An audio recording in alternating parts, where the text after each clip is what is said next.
मनुचरेम सूर्या चन्द्रमसाविव पुनर्दत्ताग्नता जानतां संगमे मयि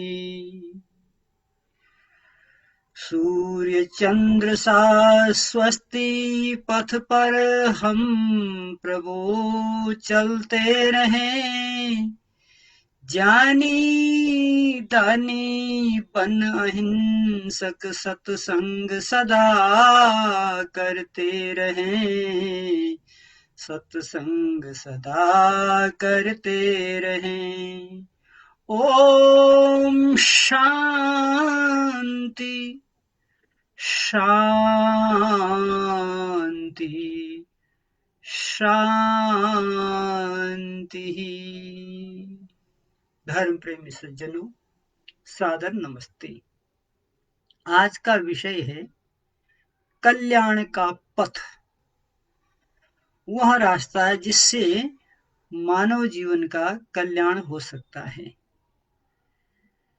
और उस पथ के बारे में परमपिता परमात्मा ने कल्याणी वाणी वेद में बताया है कि हे मनुष्य, किसी भी रास्ते पर चलने से पहले तुम्हें उस रास्ते के जो अनुव्रती हैं उनके बारे में जानकारी होनी चाहिए।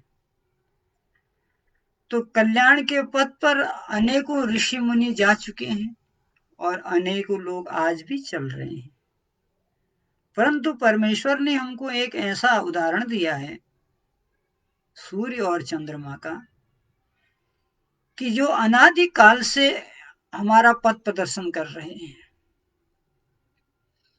जिस प्रकार से सूर्य और चंद्रमा निरंतर अपने गंतव्य पथ पर चल रहे हैं, मनुष्य को इनसे प्रेरणा लेना चाहिए। सूर्य के अंदर जो तेज है, उसकी जो आभा है, उसका एकमात्र कारण यह है कि वो कर्तव्यनिष्ठ है। सर्दी हो, गर्मी हो, बरसात हो, जाड़ा हो, हर क्षण वह अपने कार्य में तत्पर रहता है और उसी का अनुवर्ती चंद्रमा है। सृष्टि के चक्र में अगर सूर्य और चंद्रमा न हो तो सृष्टि का कोई भी कार्य नियमित तौर पर नहीं चल सकता है। रात्रि में चंद्रमा अपने सोम रस के द्वारा प्रकृति के औषधियों को, फल फूल को अमृतमय बनाता है और दिन में सूर्य अपनी उष्णता से उन्हें परिपक्व करता है। दोनों में जीवन है। चंद्रमा में अमृत जीवन है और सूर्य में गतिमान जीवन है।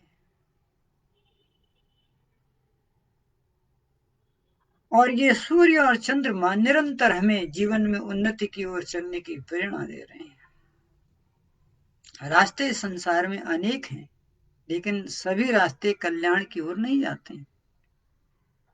कल्याण की ओर तो एक ही रास्ता है, वह है वेद का पथ। महात्मा तुलसीदास जी ने लिखा, चल ही कुपंथ वेद मग छाड़े कपट कलेवर कलिमल भाड़े। कि जब लोग वेद के पथ को छोड़ देंगे तो फिर पंथ कुपंथ हो जाएंगे, क्योंकि स्वस्ति का पथ एक ही होता है, कल्याण का पथ एक ही होता है और पतन के रास्ते बहुत सारे होते हैं।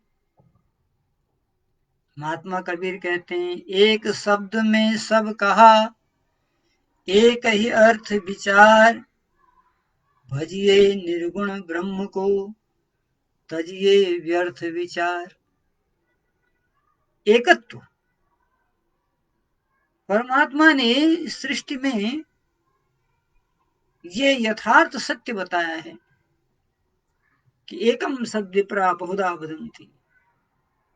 यद्यपि विद्वान बहुत प्रकार से सत्य को बोलते हैं, मगर सत्य होता एक ही है। उसकी परिभाषाएं, उसके व्याख्यान अलग अलग तरीके से हो सकते हैं, लेकिन उसका सार एकमेव अद्वितीयम, वो परमात्मा एक ही है, अद्वितीयम, अर्थात उसके जैसा दूसरा कोई नहीं है। इसका अर्थ यह नहीं है कि उसके अलावा कोई और नहीं है। तीन सत्ताएं नित्य हैं, ईश्वर, जीव और प्रकृति। परंतु ईश्वर जैसा जीव नहीं, जीव जैसा ईश्वर नहीं, ईश्वर जीव जैसा प्रकृति नहीं, प्रकृति जैसा ईश्वर और जीव नहीं। तीनों के गुण कर्म स्वभाव अलग अलग हैं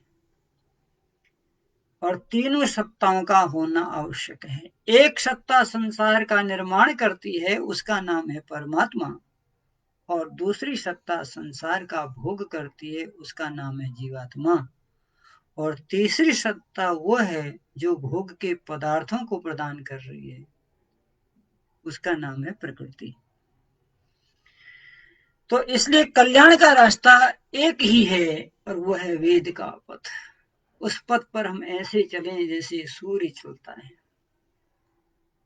सूर्य के अंदर कोई जातिवाद नहीं है, छुआछूत की भावनाएं नहीं है। जब सूर्य प्रातः काल निकलता है तो उसकी किरणें एक सज्जन और दुर्जन दोनों के यहाँ बराबर पड़ती है। उसकी किरणें सत्संग में और मदिरालय में दोनों जगह बराबर पड़ती हैं। शाम को जब अस्त होके जाता है, न कहीं से राग लेके जाता है, न कहीं से द्वेष लेके जाता है।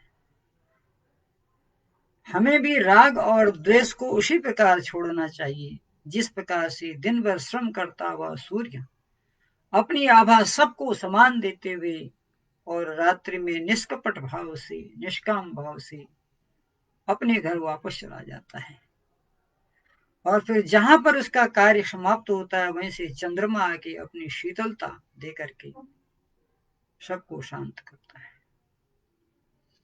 ये दोनों अरबों वर्ष से चल रहे हैं, निरंतर चल रहे हैं। कभी ये छुट्टी नहीं लेते, कभी ये बीमार भी नहीं होते। क्यों? क्योंकि ये ईश्वर की व्यवस्था में चल रहे हैं। ईश्वर की व्यवस्था में चलने वाला व्यक्ति जीवन पर्यंत स्वस्थ रहता है। प्रारब्ध से अनेक प्रकार की बाधाएं आती भी होंगी, लेकिन उन बाधाओं से वो घबराता नहीं बल्कि और मजबूत होता है। वो पथ क्या, पथिक कुशलता क्या, जिस पथ में बिखरे शूल न हो, नाविक की धैर्य परीक्षा क्या, जब धाराएं प्रतिकूल न हो।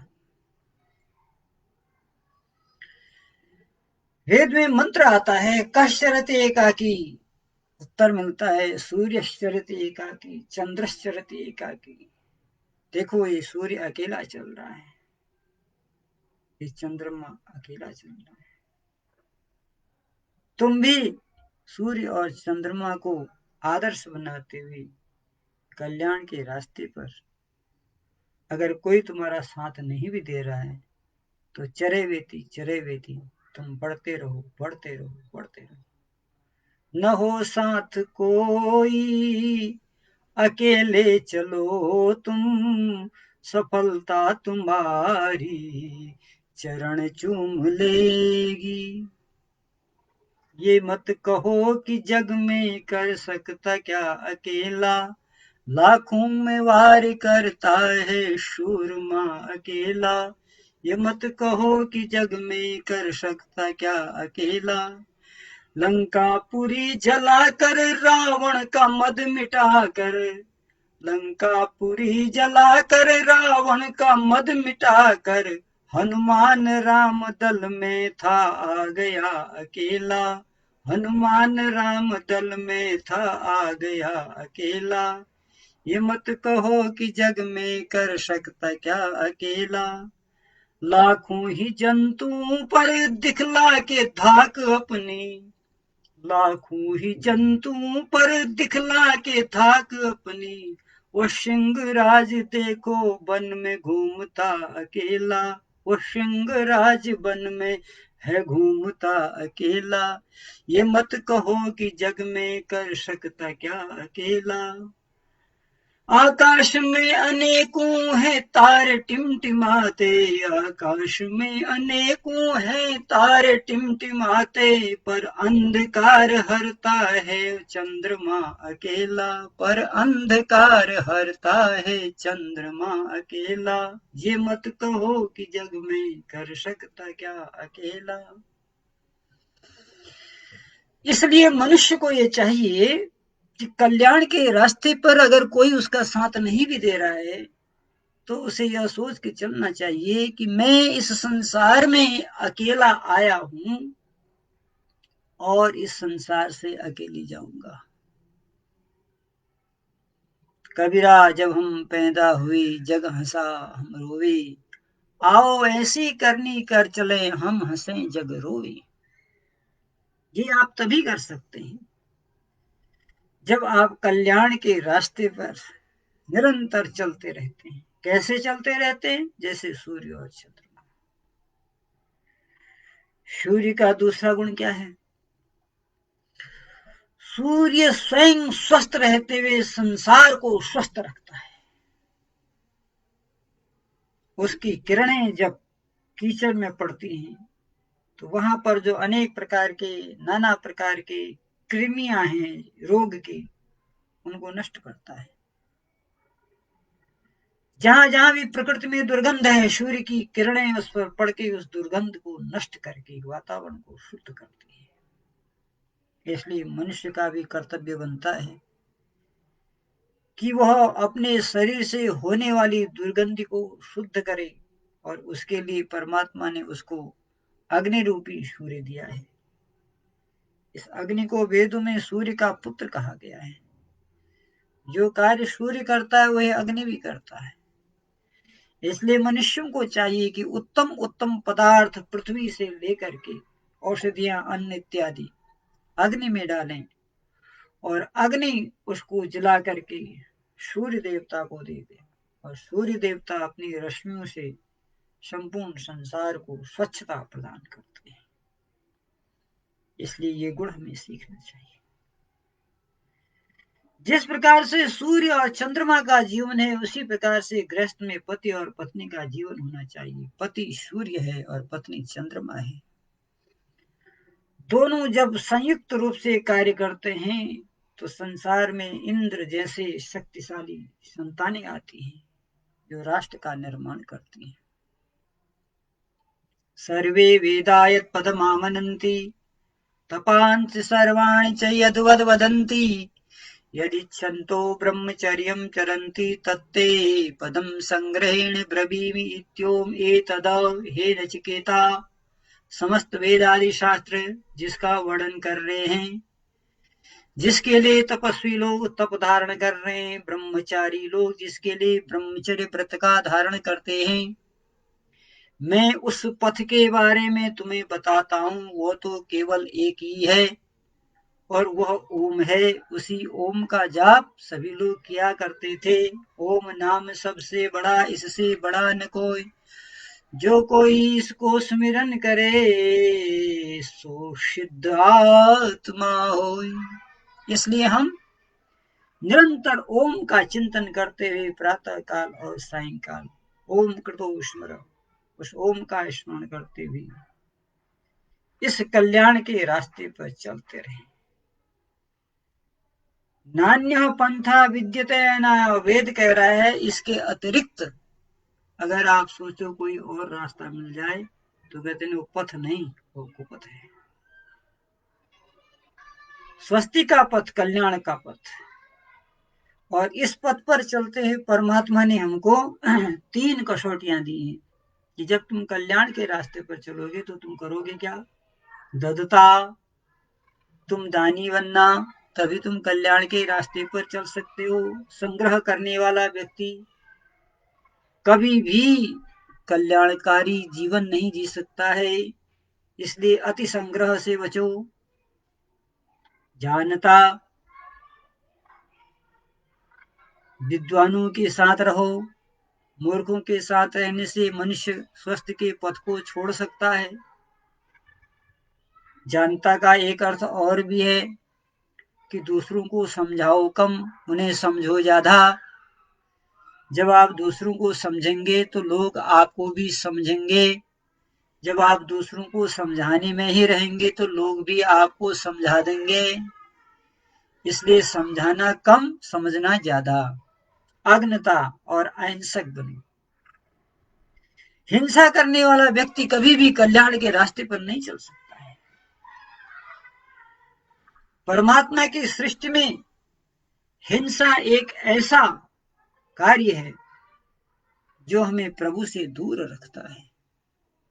सर्वे भवन्तु सुखिनः, सर्वे सन्तु निरामया, सर्वे भद्राणि पश्यन्तु मा कश्चित् दुःख भाग् भवेत्। वसुधैव कुटुम्बकम की भावना रखो तो इससे हिंसा का त्याग होगा। अहिंसा मन में आएगी, शरीर में आएगी, वाणी में आएगी। इसलिए मन, वाणी और शरीर से अहिंसक बने। ददता, जो कुछ भी परमात्मा ने हमको दिया हुआ है, हम अपनी आवश्यकताओं को पूर्ण करने के बाद अगर वो वस्तु हमारे पास अधिक है तो हम दाता बने, देने वाले बने, देवता बने। देवता नहीं बने। देने वाले को देवता कहते हैं, देने वाले को देवता कहते हैं। और परमात्मा ने हर व्यक्ति को कुछ न कुछ ऐसा दिया है कि वह उसके पास उसकी आवश्यकता से ज्यादा है। इसीलिए ज्यादा है कि परमात्मा कहता है तुम इसे बांटो। विद्या ज्यादा है तो विद्या का दान करो, धन ज्यादा है तो धन का दान करो, बल ज्यादा है तो शक्ति का दान करो, कुछ भी नहीं है तो सेवा का दान करो। ये तो आपको प्रकृति प्रदत्त है। और अंत में कहते हैं संग में ही हमेशा सज्जनों का संग करो। यही कल्याण का रास्ता है। इस रास्ते पर चलेंगे तो निश्चित है हमारा कल्याण होगा, और कोई दूसरा रास्ता नहीं है। इसलिए आओ बैक टू वेदास, हम वेदों की ओर लौटे। क्यों? क्योंकि वेद ही जीवन हमारा, वेद प्राणाधार है। वेद के अनुसार हमको संसार को आर्य बनाना है, यही जीवन का उद्देश्य है। तो आए हम सब लोग स्वस्थ के मार्ग पर चले। ओम शांति शांति शांति।